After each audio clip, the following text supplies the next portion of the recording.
everybody. It's Dan. Just wanted to say, well done on last week's podcast. You guys and the guest stars are smashing it. I hope Fringe is going well. I heard on the grapevine that your act doesn't involve as much cry stripping as when I saw it many months ago when you were doing previews.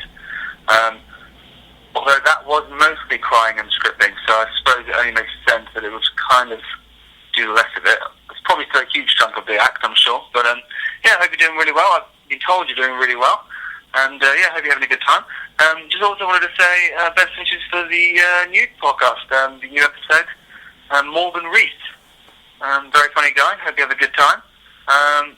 Do a Roman myth, I guess, because I'm not going to lie, mate.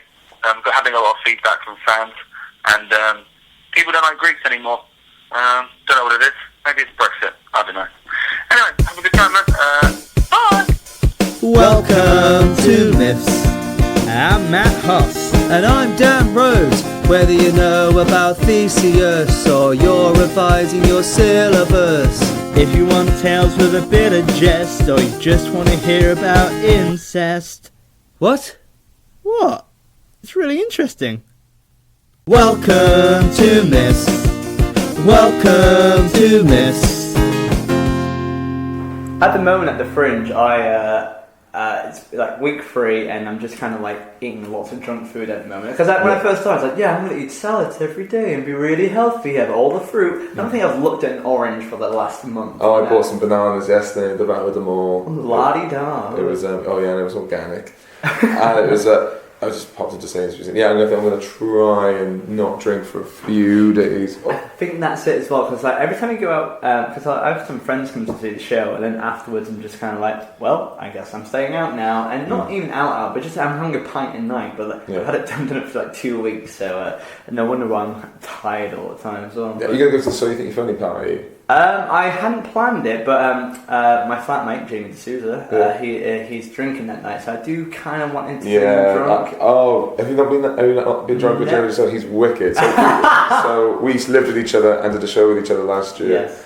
And didn't go out that much, but the So You Think You're Funny party was the one you sort of go. It's what the end of it's 2 days after. It's the end of the Fringe. Yeah. You just go. Yeah, let's do it. Let's go then.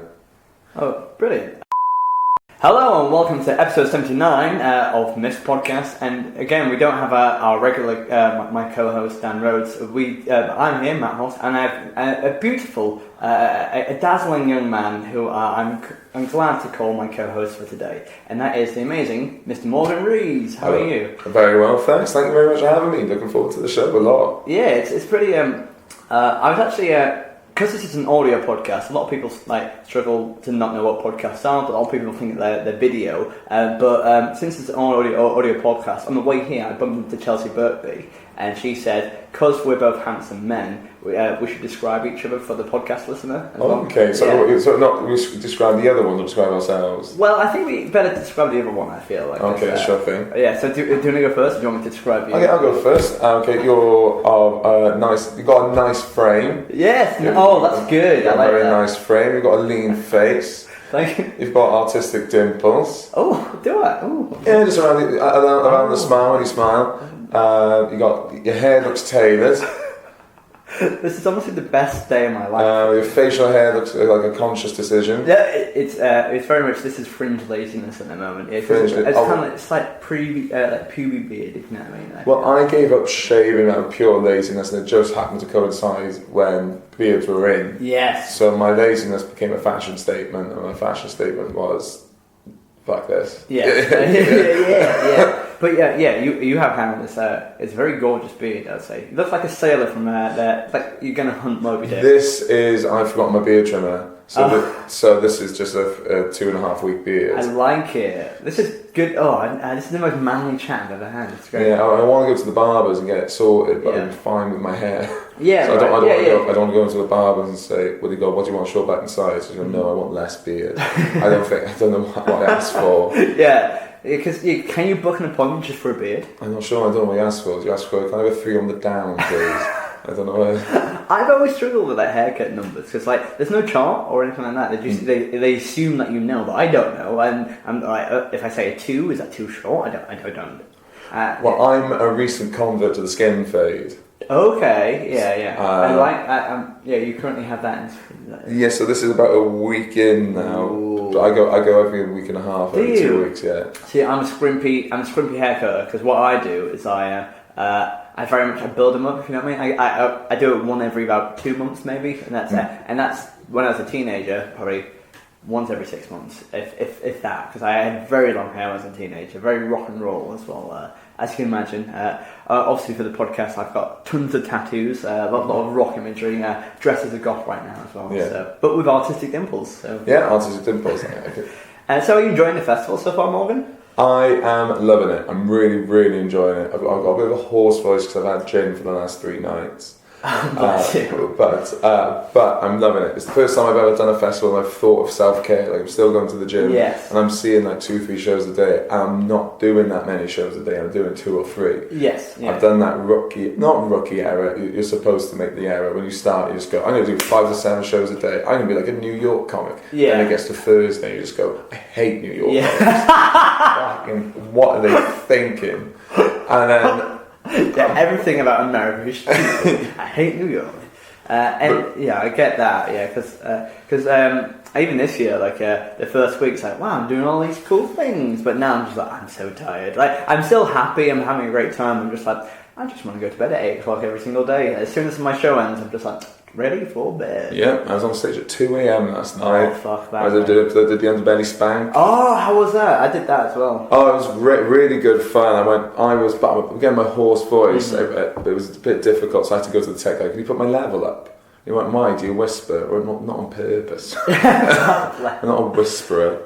Because the day before my I'll get back to Spank in a second because I have a really good story from that as well. But the day before my day off, I realised my voice was really about to go, and I went during the show as well. So I didn't realise I did a lot of high pitch bits because I was like, but yeah. So it's you have to look after yourself. But then how you look after yourself? Do you just stay silent for an hour, or do you drink water? I've been looking it up. They say just don't talk, don't use your voice for a day or 2. I feel bad that I'm making you do this podcast. No, this is fine because I've already had the day's rest. Okay, cool. Well, I'm sorry. You are pushing yourself for this art form, which not that many people will listen to, but it's going to be good. Like, no, it's fine. I can't put it through. I can't chuck it through hoops. Like, I do one bit of the show. I did this today, and I forgot. I started it and I went, oh, at the end I sing. And I was like, I definitely can't sing. So, bless you. So I just had to say things in tune. At the end of my show, I do a song, but I established from the beginning I can't sing whatsoever. So when I go into this ending, they're expecting me to kind of like sing to this tune which I've made, but also just like it's people have laughed at my singing, not for the right reasons. So it was it's not disheartening, but like especially because it's quite a nice ending as well, where people like laugh at the wrong. It's like, oh no, that's painful. But beyond that, though, like I also want to talk about. I did Spank in the second week, and I saw the most romantic thing in the world as well. Okay. So what happened is that at Spank they're doing the naked promo. Did you see that? I was on right after that. I was as well, and it's quite a weird vibe to go on straight afterwards, right? And in case you don't know it, have I talked about this on the podcast? I'll do it anyway. With the naked promo, they get someone on stage to they take off all the clothes and advertise for something for a minute, and they've been doing that for the last 16 years, and it's body positive and content positive as well. It's really hands-on. They make it really quite clear as well, which is and it's a really nice vibe in the room anyway. So it's not creepy people in there. Well, I'm sure there are creepy people, but people are. It's all in a good way, and with one in my room, no one wanted to come up on stage, and this one woman was like, oh, I'll do it. And I did it last year, but like no one else wanted to do that then. So she went on stage, got naked, and goes, yeah, the last year in my life has been really a bit hard, but like I got married, and I was like, woo, yeah. And so I don't have anything to promote, but just want to say, Michael, I love you. And I was like, oh my god, that's the best thing I've ever seen. And was Michael there? Yeah. It would be so awkward if he wasn't. He making off with someone else. Oh no, he was there, and I for the first 2 minutes of my set just told him how much I loved him. So awesome. It was nice, and then he came to see my show afterwards as well. So yeah, I think Sorry, that must be a bit difficult then if you have them in the crowds, and there's always that thing they say when you're nervous, just imagine you're all just naked. And you just go, I gotta imagine you with clothes on. Yeah.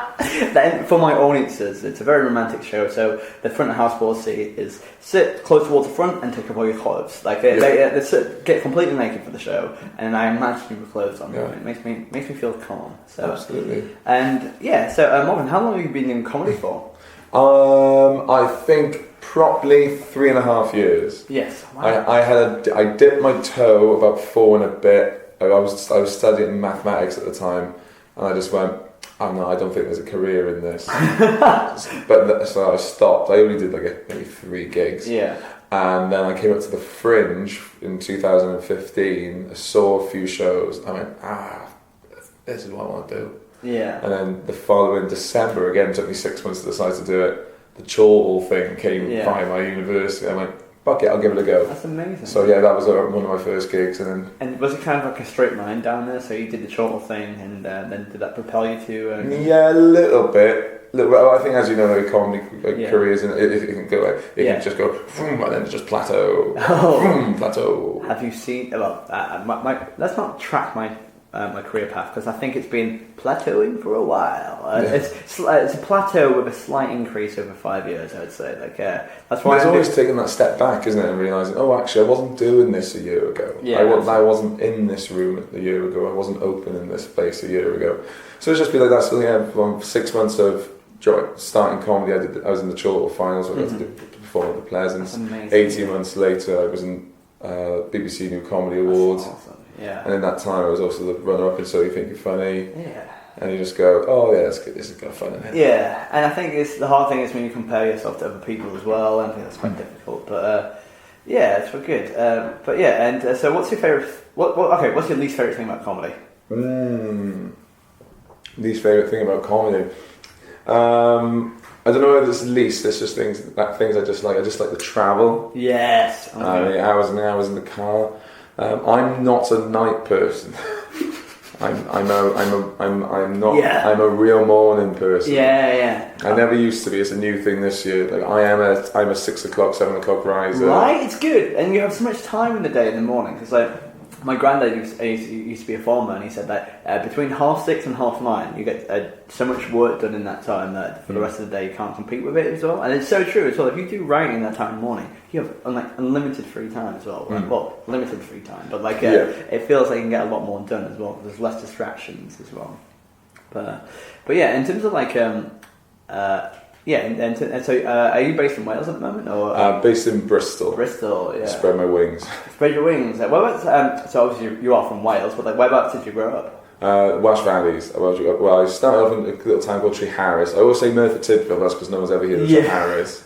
It's in Merthyr, the county of Merthyr. Moved there, went down to Cardiff, went to uni in Bath. Yeah. And I was just like, oh. Well, I tell you what, I knew I wanted to do comedy, but I knew I didn't want to gig in Wales. So I was like, well, if I move to Wales, I don't want to gig in Wales. I'm going to have to travel across that bridge. Yeah. It was £7 a pop. Oh my god. So that's what's that? £35 a week if you 5 days a week. Yeah, sort of thing. for sure. Yeah, what's that? That's like £250 No, that's awful. That's 70. Don't you have a degree? That'll be £140 a month. I'm going over a bridge. Yeah, that's. So I moved to Bristol. Yeah. Where the rent's £200 more. So I absolutely did myself in. Yeah, it's why don't you just sleep on the bridge and then you don't have to pay the toll and free accommodation. Look, I'm not a troll. Yeah. That's actually the final part of your appearance. Is that you're in a troll costume, and yeah, it's the only reason I'm not holding microphones because of my trotters. Yeah. But I've never trotters. That's a good word as well. Okay, we're going to go into the myth relatively soon. But are you a fan of Greek mythology or anything? Have you had a history with it, or be honest? As well. Was that excuse the pattern? What? You said the history of it. Well, yeah. It's a slight pun, but I acknowledged it when I said it. I was like, oh, it's a pun, but I didn't mean for it to happen. Yeah. I used to love it when I was younger. It was absolutely I used to love Egyptian mythology as well.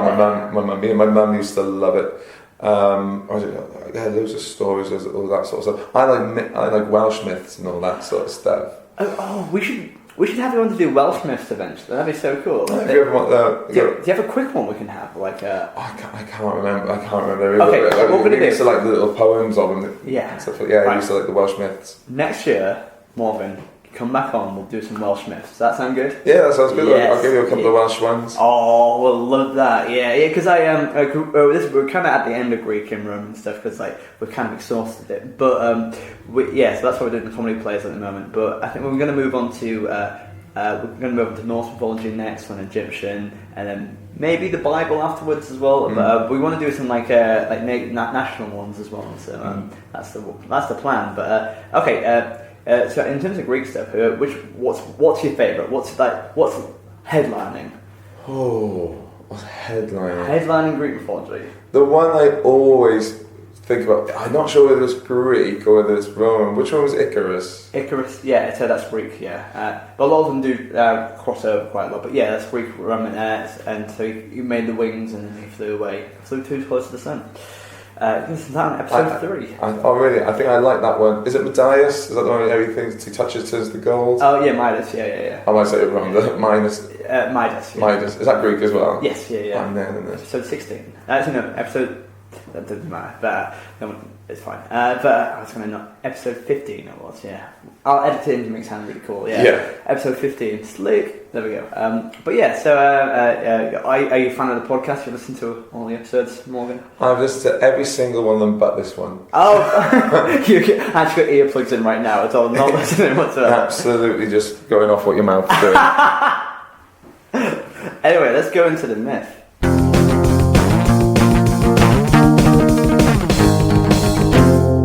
Oh, what a cool jingle that was.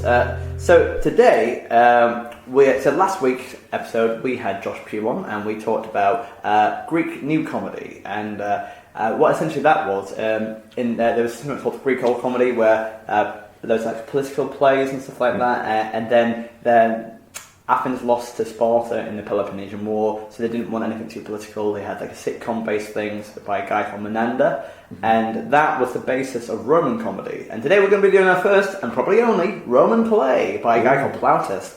We are going to be doing, so this is called Pseudolus, and it's about slaves, and it's like kind of a sitcom kind of thing. It's a sitcom. Kind of, but what's happened recently, what I'm going to do, I'm going to read out the synopsis and the summary, and we'll kind of talk about it. But also, when you read it out like word for word, it doesn't sound that funny, if you know what I mean. But hopefully there'll be some... I'm at the Edinburgh Fringe, I've seen a couple of those, that's absolutely fine. Do see my show at 7:10, please. But yeah, so we are you ready to rock, Morgan? I'm ready to roll. Okay, so this is Pseudolus, and I want to hear your expectations afterwards. But so the play starts with Pseudolus and Calidorus talking. So Pseudolus is the slave, and Calidorus is his master. But they have quite an unconventional relationship because Pseudolus is very smart. Calidorus is upset because he has just received a letter from his true love, Phoenician. She has been sold to a Macedonian officer. Pseudolus then promises that he will raise 2,000 drachmas in order for Calidorus to get his girl. He then mocks Phoenician's handwriting.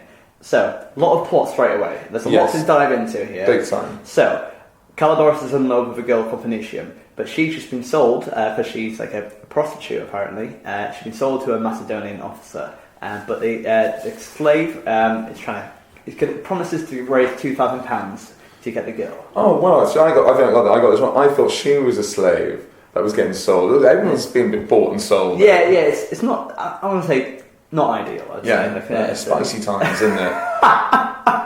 Yeah, this is actually set 2 years ago. So, but yeah, so Pseudolus is Calidorus' slave, and Phoenician's just.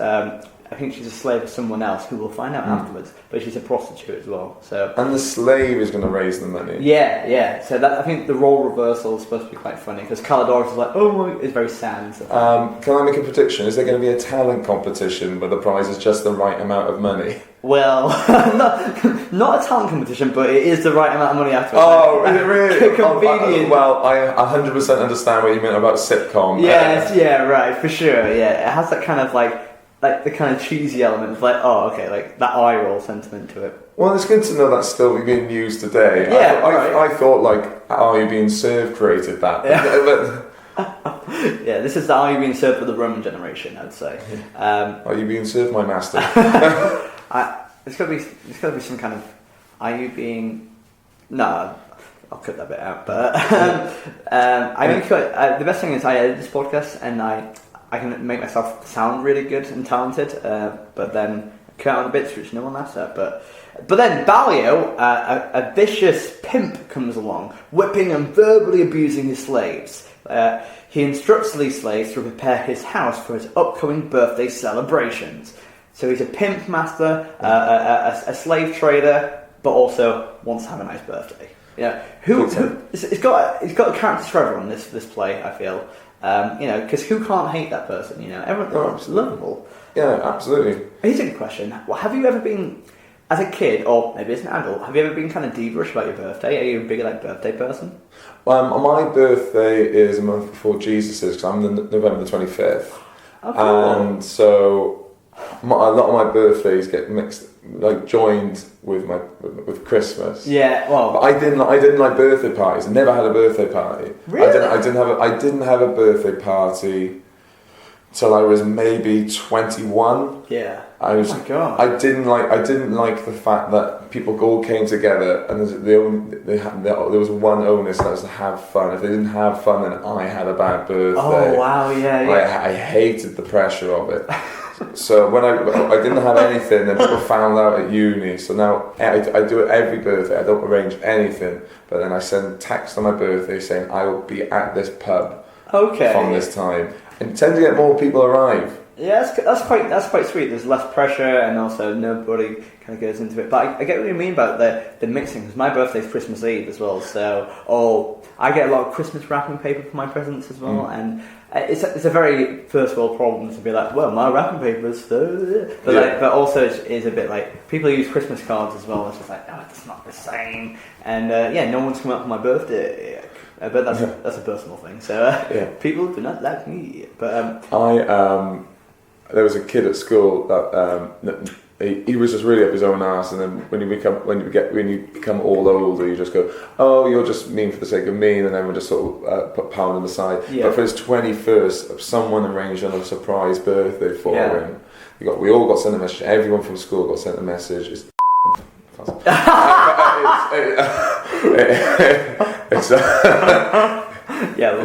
can bleep it out. So. Yeah, he's a grime rapper now, but he's awful. You can tell that he's not over at school because he raps about teachers. Oh my God, I know some people like that as well. And you just go, how have you still got a gripe about Miss Lewis? You are 25. Anyway, so we're all 20. We're about 21. We all got sent a message. About 300 of us. It's going to be this person's surprise birthday. Be there at this time. He went there, and there wasn't a single person there. Oh! But because it was a surprise birthday, he just thought it was a meal. But for some reason, they had three of them were sat on a massive table. Oh no, that's very bad. Oh no. Well, then again, at least you got a rap out of it, so I can imagine pretty. I will edit this out, but what's his name? Oh, is that his artist name? I know. I can never remember his grime name. It's just so silly. If you were a grime rapper, what would your stage name be? Ooh, I'm not sure, because does the name have to reflect an aspect of yourself? Well, maybe, yeah. I don't know. I probably generally my nickname at school was Mogsy. Sounds a bit close to Stormzy. Yeah. I think I just called myself Mogsy. You do sound a bit like a cat though, don't you? In Mogsy it sounds like, I'm going to talk about my footballs. Maybe I don't have very much catness to me. Maybe I'll call myself Mogi Bear. Mogi Bear's cool. Oh, that sounds, and with beard it works as well. Beers. Mogi Bear. Yeah, that sounds cool. What would my grime artist name be? Probably Nice Boy. But B-O-I. Yeah, Nice Boy. Yeah, and but I'll be kind of the crude man of the grime scene. But I gave you 2 stars on TripAdvisor. Yeah. Reads like a 3. I also got my first review in 2 days ago, and it's from a person I didn't realise was in as well, and on probably the worst gig, but it was still fun. It was still, I think, but what I love most is a 3-star review, but it read really nicely. It's a really sweet review, you know what I mean? And the first line is, "Oh my, oh my, oh my. Matt Hoss is quite the unique individual." I was like, "Get in! I don't mind that, mate." No. Yeah, he got. He says I was quite intense as well, but that's certainly the vibe of the show. So yeah. But so beyond that, though, like, sorry, I forgot where we were. But birthdays as well. But so Balio's having his birthday. Saying that about pull quotes from reviews and it not reflecting. I'll say it. You can just edit it out if it's good. There's a brilliant one for Sophie Duca. There's a review from Funny Women, and the quote is, "This show has everything you can ask for from a show. 4 stars." Oh yeah, right. You just go, "What do you want?" Yeah, or like I think the great example is like Jack Whitehall, perfect, 4 stars. You know, it's just like, well, what more do you? But then again, never mind. Have you ever had quite an awkward review or anything like that, or? I had a weird one with Sophie Mifferoni. He said, "Oh, really good, blah blah blah blah blah," and then he said generic rhythms, and that's the only thing that ever sticks in my head. I can't remember any of the nice things he said, but I can still remember him saying generic rhythms. Because I probably started because of that review, which had, honestly, it was really lovely. But the part of me is like, well, next year I'm gonna take this whole review and do a whole show about. I'm not gonna do any callbacks actually, and I'm gonna be very polished. Thank you very much. But then again, also got called cuddly in my first review. Cuddly, yeah. And I knew it was because I was chubby. It was a lot bigger than I am now. Because I've lost a lot of weight recently, and I'm doing a gig for a vegan company called Viva in October. And last year I did a routine of being like, "Oh, I'm a fat vegan," and but since I lost a lot of weight, people have been sharing that, and the Viva have been sharing that, going, "Oh, look, it's Matt Hoss doing his fat vegan routine," and but we prefer to call him pleasantly chubby. I was like, "No, that's not good, is it?" No, that's not helpful. No, and maybe because fat isn't a bad thing. Yeah, exactly. And but also, not the worst thing is a hot water video as well. And I didn't. I do say, "Oh, I'm a fat vegan," but like it's only like a throwaway comment. But it's quite the headline. On the top of hot water videos, they have the top bar and the bottom bar, and they have like a lot of emojis and stuff like that. So it's quite easy for sharing. And it just goes, "Matt Hoss is a fat vegan." I was like, "Oh God, no, that's not what." I didn't give you permission to say that. It feels harsh, but yeah, it was. I've had all that as well, but we're both buff and cool and handsome. No, how much have you lost? I don't. To be honest, I haven't really looked at. I've never really been on the. I never really looked at things. I kind of done it for myself as well, and a lot for mental health as well. But so I've just been doing it to feel better about myself. If you know what I mean. So I have just started running, and it just kind of dropped off, and eating healthier as well. But then again, at the Fringe at the moment, I'm kind of like eating so much peanut butter. It's just damage control, isn't it? Yeah, absolutely. You got to give yourself for 3 weeks. Yeah, absolutely. But I'm trying to run here at the moment as well. So yeah. But anyway, I forgot we were doing a podcast then. Just nice to catch up more. Yeah, that's right. This is just a pleasant time. So Balio the pimp is organising his birthday celebration. So he then tells his female slaves how they should behave in order to get him lots of gifts from their individual customers. Pseudolus and Calidorus are watching him, condemning the pimp.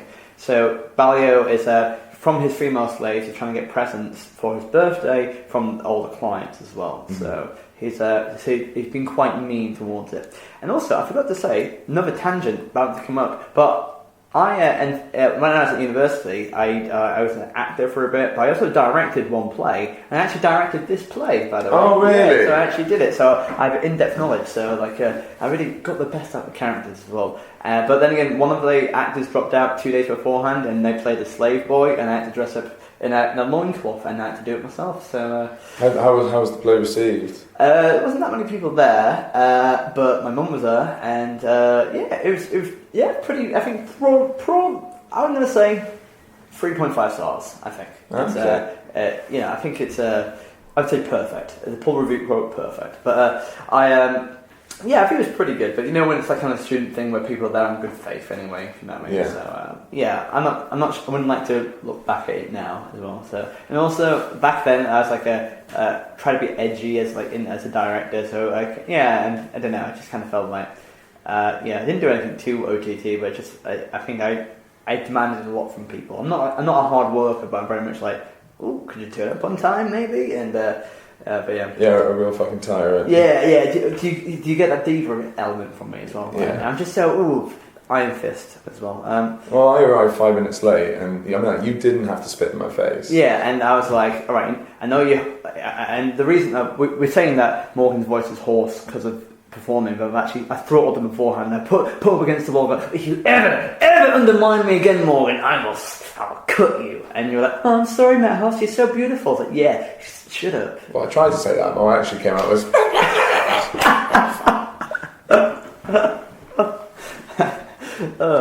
Anyway, this is so far so good.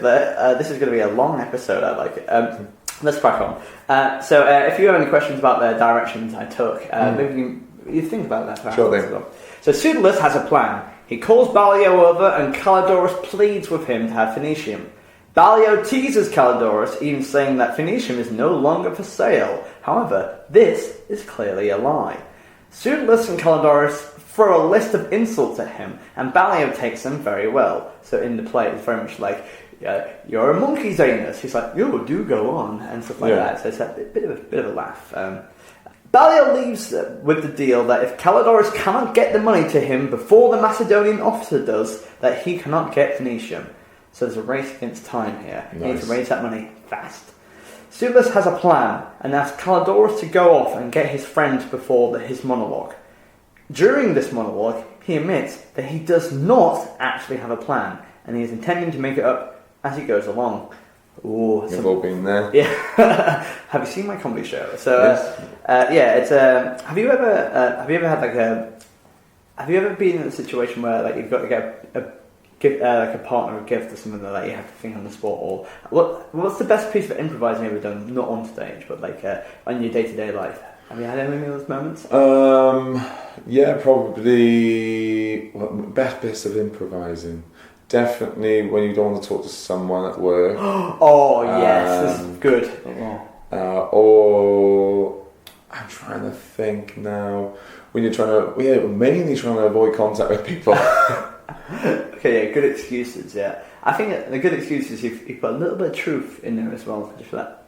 Yeah, I was going to give you an example, but it's something that happened yesterday, and I don't want it to be broadcast, so they won't listen to it anyway. But so that's the plan. So Simo and his friend / neighbour Calipho appear whilst talking about Calidorus' love affair. So there's like two neighbours are talking to each other. They spot Pseudolus and ask him if he is aware of their affair. Pseudolus says that he did not tell Simo about his plans because he feared that he would be punished. Pseudolus promises Simo that he will manage to get the money out of him in order to pay for his son's love. It didn't tell me, but like Simo is Calidorus' dad apparently. Just so Pseudolus is also trying to go like, oh, could you pay for your son's love? He's like, no, get out of town. Yeah. What a good slave. Yeah, he's walking beyond the pale here. Like he's not getting paid. He's literally a slave. So, are they generally more than slave and master? Are they friends? Well, I think it's supposed to be. I think the part of the comedy is that the slave does all the work because it's called Pseudolus. So like it's not really a proper slave as well. It's like a pseudo slave, and he's supposed to be a very clever slave as well. And so it is more of a friend, I suppose. But I suppose that's quite part of the fun. But so the two men decide to make a deal, Simo and Pseudolus. If Pseudolus fails in his attempt to get the money out of Simo, he will be sent to the treadmill for eternity. I think the treadmill is I think it's like maybe like it's a grinder and stuff like that. It's like where slaves. Like mills where they have they have donkeys going around and they make slaves do it. It's apparently a really horrible kind of thing in Roman times. So quite a grueling task for a slave. No, it was quite ironic you saying he didn't know what a treadmill was and you'd just spoken about running. Yeah. That's how I lost all the weight. Didn't know what a treadmill was. Just been jogging on the rowing machine. Yeah, tell you what, these lifts aren't. These dumbbells really aren't working. Just like on my feet as well. Okay, in the gym, what's your machines? What are like? Because the one I don't understand is like the stair lift one. What's that all about? Oh, I think that's supposed to be really good for your glutes. Okay. I think it's supposed to be really good for your glutes and your legs, essentially. But I think it really the onus is on there. I've lost all of mine through spin. Okay, yeah. The static bike high interval training thing. So I'm on the bike a lot. Yeah. And in between that, I go running. I've only just started weightlifting again. So, do you go to like spin classes? Yeah, about 4 times a week. Are they quite like push it? What's the vibe? You get different ones. I go to a guy. I'm trying not to slip into material. I go to a guy. He is aggressive, mean. Really mean. I love it. I do everything he says, even though he's never once said please or thank you. Oh my god! It's I know you in your gym class you go and mind your P's and Q's, but it's brilliant. I feel like this is kind of like saying a masochist as well. I feel like it's kind of 50 Shades of Grey of like gym training as well. A little bit. Well, it's just me and women. It's brilliant.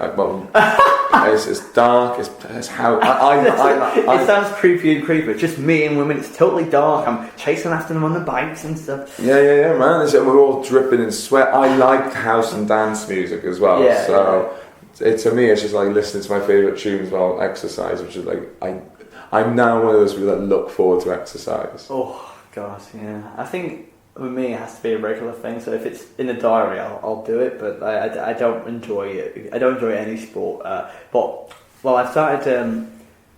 Morgan, tell me if this is weird, because I love music. I love Queen, and I love when I go running, I listen to Queen live at Wembley at Live Aid, and my kind of dream is to like be a rock star as well. And my dream, knowing like at a festival, is to see like a singer running across the stage and kind of singing at the same time. I want to run and sing at the same time. So when I go out running, I start singing Queen songs quite loudly during my village. Is that weird, or is that normal? Well, I can tell by the way you couldn't think of the word normal. Yeah. It's not normal. Is it cool though? Is it cool? It depends, because it depends when you look at people. You go people that are so eccentric, and you just go. I think before I would go, oh, they're really weird, but now I'm jealous how comfortable they are in their own skin. Yeah, I think that's the positive spin in it, because but just before you went into that, you kind of pulled a face of slight horror as well. But I think that's no, that's my douche head brain going. Oh, that's different. I hate it, and then I think about it for 2 seconds and just go, oh no, you just hate yourself. I do stop it when there's teenagers, because then I think if there's teenagers around, I'll go on the opposite side of the road. Yeah, I think bit weird running up to teenagers singing Fat Bottom Girls. I also play Linkin Park and Jay-Z's Collision Course album sometimes as well. So, okay, cool. And sometimes I'm just rapping through her as well. It's pretty mental. Whoa. I did a rap thing, and it was quite cool. You could tell the lyrics had been put up by a white guy because he had replaced the N word with the word knitter. That's dangerous territory. Anyway. Yeah. Wow. Okay. Yeah. Knitters in Paris. Yeah. Okay. Yeah. That's okay. That does change the vibe of most songs, I would say. Yeah. Yeah. We're KWA. Who are we? Knitters with attitude. Yeah. Just imagine we'll fight the police, but we'll do it into a blanket. You know what I mean? Yeah. Really. That's all we know of black culture. I'm not going to be this white guy that goes and adopts black culture, but I have started crochet. I'm enjoying this so much today. It's just nice and chilled out. So they decided to make a deal. So he goes on the treadmill for eternity. That was a long tangent. So if Pseudolus fails to get the money out of Simo, he has to go on the treadmill for eternity. However, if Pseudolus is successful in waging the war against Ballio, then Simon will pay him a reward. Simo goes into his house, and Pseudolus asks Calipho for help. Calipho is his neighbour. Again, Pseudolus tells the audience how he will succeed in his plans. However, he's not quite sure how. Pseudolus then spots Harpax, a soldier sent by the Macedonian officer to deliver the final 500 drachmas for Phoenicia, and as a signed token for proof. So Harpax is the envoy of the deal. Pseudolus pretends to be Ballio's servant, calling himself Cyrus, and persuades Harpax to send over the token and the money. He doesn't trust Pseudolus enough to give him the money alone. Calidorus, so he gets the token but not the money, so he has a sign of approval, so that's a good step. Calidorus now appears with his friend Carinus. Pseudolus has no use for him and is insulting to the friend. A bit of banter. Whoa, lad culture, am I right? He does, however, ask him to bring a clever slave, 500 drachmas, and a soldier's costume. The clever slave is going to pretend to be Harpax and retrieve the girl from Ballio.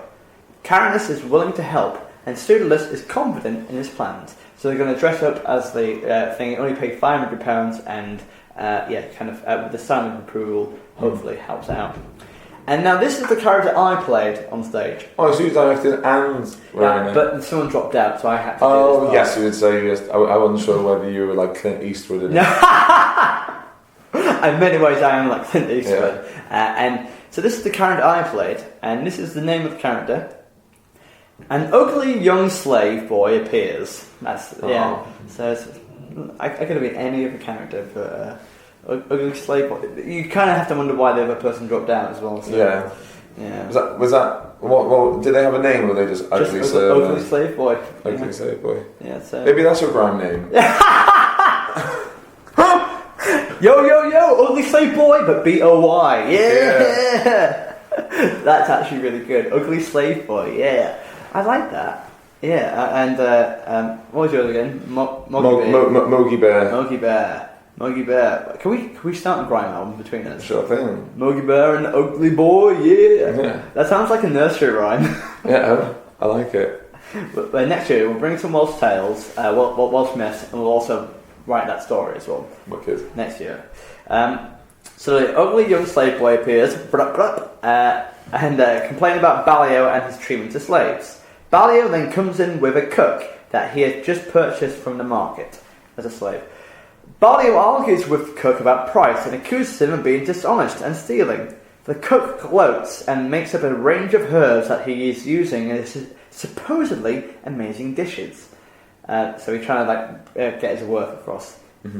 So Ballio orders the slave boy to keep an eye on the cook at all times to prevent him from stealing anything, and he warns the rest of the household of Pseudolus, because he's planning something.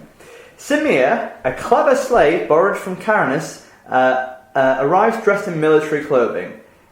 He is extremely confident and rude to Pseudolus, because they're both clever slaves, so they have that clash. Yeah. He claims that he would make a better Harpax than the man himself. Simea spots Ballio and pretends to be lost, looking for his house. Pseudolus watches on and worries when Ballio asks the name of the Macedonian officer, because none of them know it. However, Simea deals with this situation effectively. Whoa, a lot of drama happening there. Yeah, it's escalating. It's escalating. I like it. We're near. It's still got a bit longer, but we're nearly at the crux of it. So he gives Ballio the token and the 500 drachmas. They go into the house for a while to fetch Phoenicium. Pseudolus, for the first time in the play, expresses fear. He is worried that Simo or Harpax may return, or their clever slave may desert them in favour of Ballio. However, they are successful, and the three leave Ballio's house. So they got the girl. It's pretty good. The slave got the girl, the guy... So the slave, the clever slave, went into the house and got a Phoenicium, and Pseudolus, the girl, and the clever slave all left. Yeah. What's this other dude doing? The one that actually likes her. What's he doing this whole time? Just sitting on his arse, really. So he's whining quite a lot, and the slave's done a lot of the work. Okay. He brought his friend Carinus to help, but that wasn't very helpful. Yeah. So Ballio then comes out of his house, gloating to Simo about how Pseudolus has failed, and as he has already sold the girl to the Macedonian officer, obviously incorrectly. Ballio tells Simo that he will give him 2,000 drachmas if he is wrong, and Pseudolus has in fact tricked him. As you say, 2,000 drachmas, so there's a lot of it's probably exactly the same amount. So Ballio tells Simo that he will give him 2,000 drachmas if he's wrong, and Pseudolus has in fact tricked him, which seems unnecessary, but it's happened. That's kicking a man while he's down, isn't it? Yeah, really gone for it. Harpax now appears, irritated that Pseudolus did not inform him that Ballio had returned for his fictional court case. Ballio and Simo think that this is a fake Harpax sent by Pseudolus, so Ballio decides to torment the soldier, but he's an actual soldier. Ballio questions him, grabbing his cloak and helmet, asking how much it cost him to rent the items. Harpax is very confused and tells Ballio he left the token earlier with his slave Cyrus, and now he wants him to hand over the final 500 drachmas. Ballio realizes that he has been tricked by Pseudolus. What? Two more paragraphs, here we go.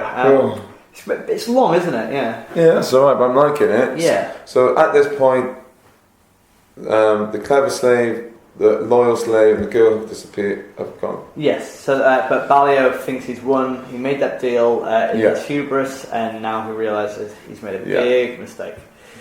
Ballio has to give 2,000 drachmas to Harpax, as he cannot give him the girl, so he's down a lot of money. He also has to give the same amount to Simo, as Pseudolus has managed to trick him, so he's down 4,000 drachmas. Simo is left praising Pseudolus for his work, and decides that he wants to throw him a party. Pseudolus then staggers on drunk, singing about his victory. He knocks on Simo's door to retrieve his money owed by him. Retrieve his money owed to him by Simo. Simo disapproves of his drunken state. Pseudolus humiliates Simo by carrying his winnings on his shoulder, insisting that Simo follows him through town, praising his victory. So Pseudolus has got a lot of money out of this, so he's very happy. Has it gone really to his head? He just got drunk because his plans called together. So he's kind of deserved. He's not being a dick, but he's like, woo, yeah, bit high in life, I would say. We've all been there. Yeah. Have you ever knocked on someone's door drunk? Yes. Yeah. No, a random person. Okay. No, we're talking random. Or are we talking people we already know? Oh, any. Yeah, definitely. If I've knocked the wrong house, thinking it's my own house, or I've knocked myself out and I need someone to let me in. Oh no! Yeah. Have you? Have you ever did you come to the door? Did you realise beforehand, or like? Yes, it's happened before. I've knocked the door. They've gone. You're at the wrong house. I've been sent somewhere else. So, final bit of business. So. After the money has been handed over, Pseudolus invites Simo to come and drink with him and his friends. Simo is no longer angry about his drunken state, and asks if they should invite the audience along. What? They broke the fourth wall in the last bit? What? Pseudolus rejects his request and asks the audience for their applause/thanks. And that's how they finish the story.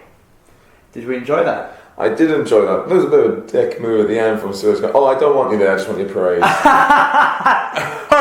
Yeah, it's like, do you want to go out drinking? No, just give me applause, thank you. Yeah. Is that one of the excuses you had to your office workers as well? Like, sorry, we can't go out tonight, just give me applause. Do you want to come for a pint? Don't ask them that, just say thank you very much for your time. Yeah. Anyway, let's go into a jingle, and then let's rank it.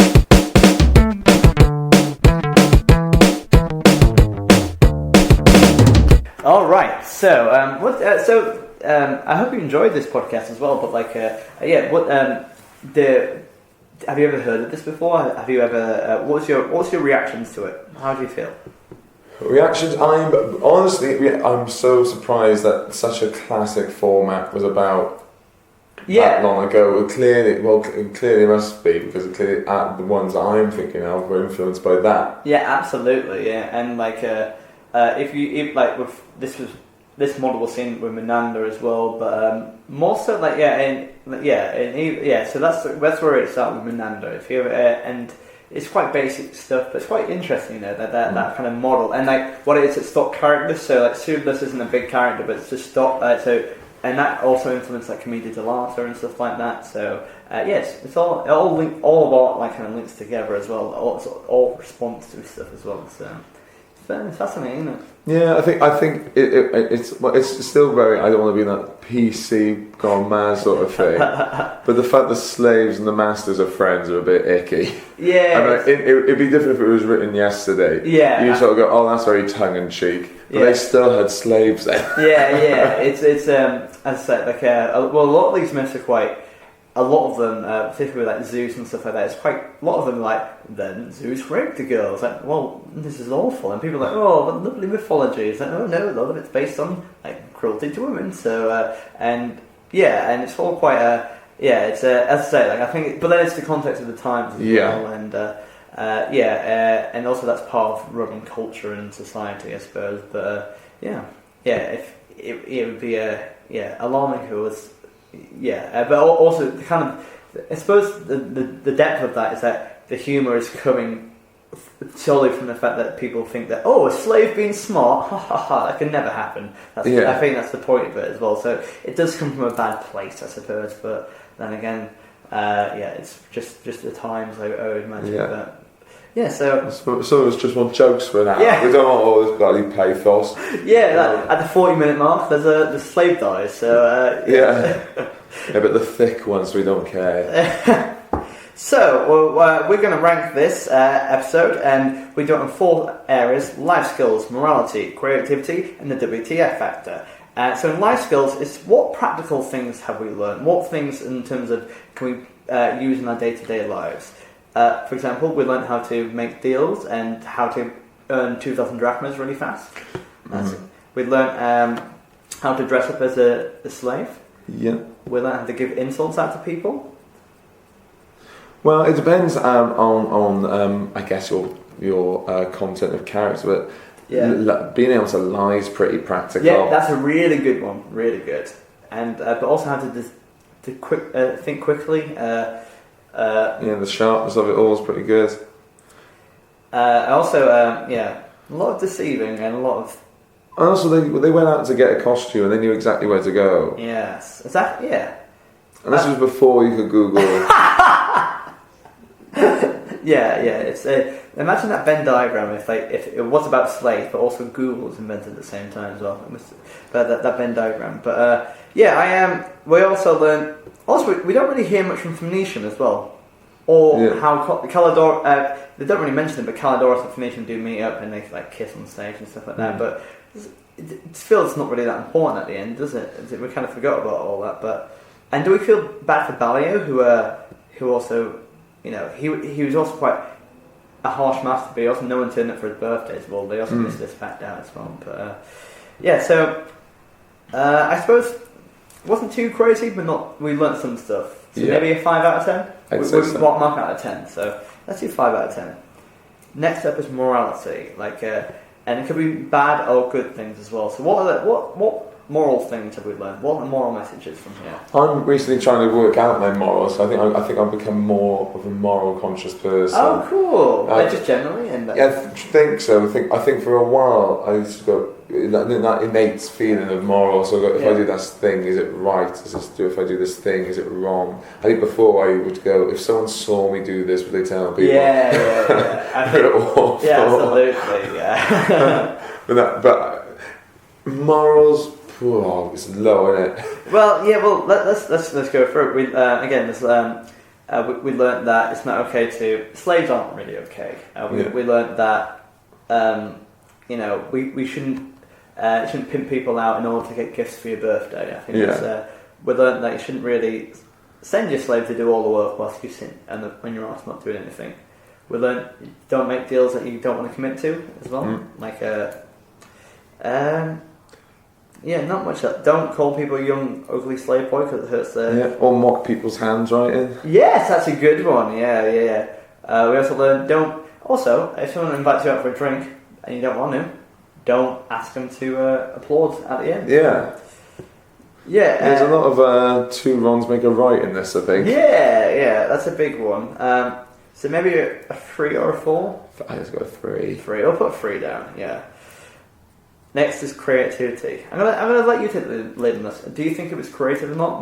How do you feel? I think it was pretty creative. You got to be creative to make a beginning, middle, and end, isn't it? It all hit the right spots. And there's a narrative there, and lots of different cast members. But beyond that, as well, we had. I suppose we have a lot of disguises, a lot of thought processes, a lot of and also the 2,000 drachmas as well. I suppose as a narrative thing, pretty straightforward, but nothing like there's no monsters or no gods or anything like that. Yeah. It's quite straightforward as a plot, but nothing too much. Yeah, but it does the plot well, man. It has that inciting moment. It has that escalation. It has that resolution. It has that role reversal as well. Maybe a 6 or a 7. Is that midpoint? I'll go for a conservative 6. Yeah, you know what? I feel comfortable with 6. And finally, WTF. Is there anything in part of this that makes you go, that's not okay, or what the fuck? Nothing. Nothing I'm going to be writing home about. Fair enough. Yeah.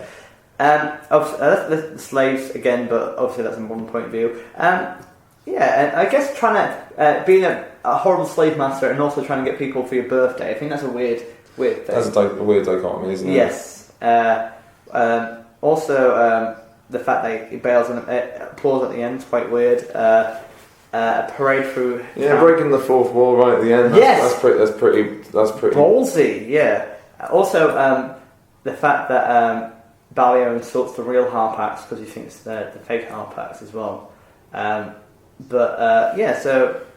Actually, in review. Yeah. Or reassess, isn't it? That's the one.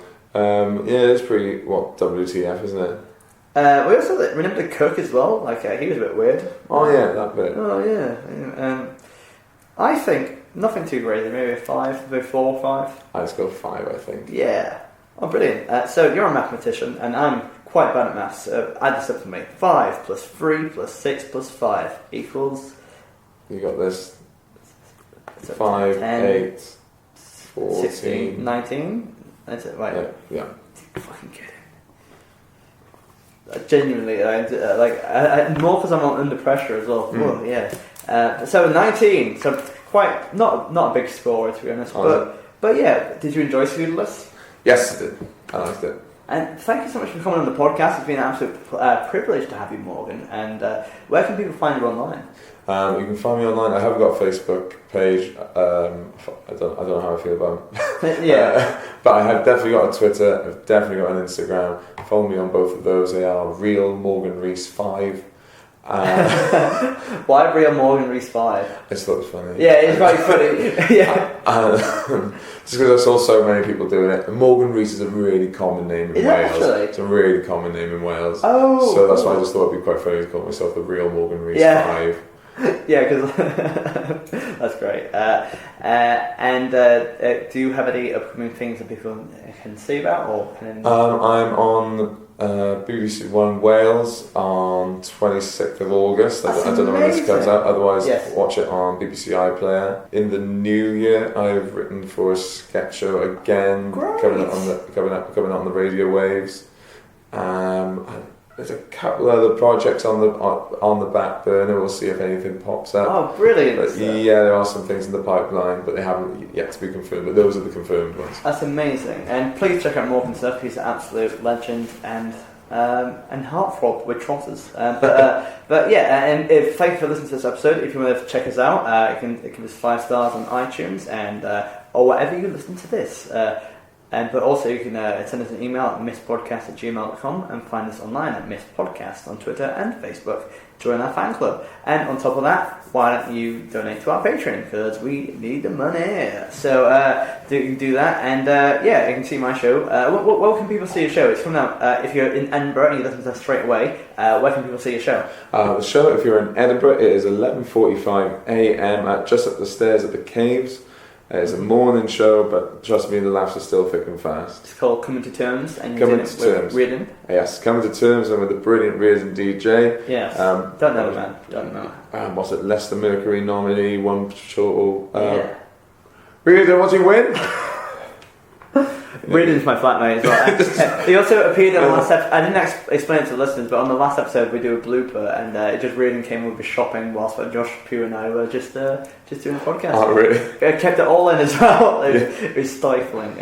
So you can check me out at 7:10 at Here Comes Your Man at the Community Project. Alright, thank you so much for your love and support, and we'll see you very soon. Morgan, any final words? Thank you very much for having me, and hopefully I'll see you around. That's very professional. See you guys soon. Bye! Myths. Myths, myths, myths, myths, myths, myths, myths,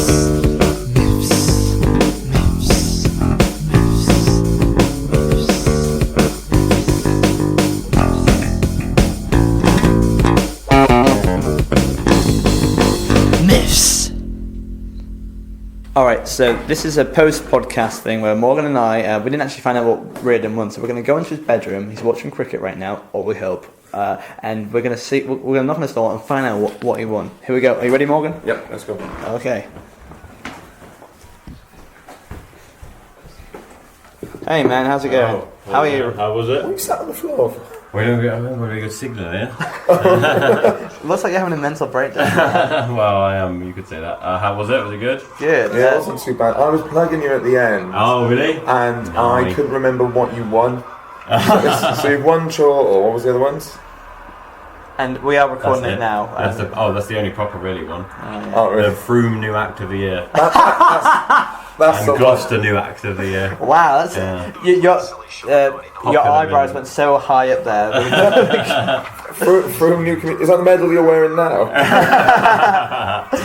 Yeah, imagine in That like was it, I think. in 5 years' time if you're doing any TV work, it's like not as good as the through window. So yeah, Froome. What plane? yeah. Yeah. Where is through? Froome, it's like between Froome. Bath and Taunton.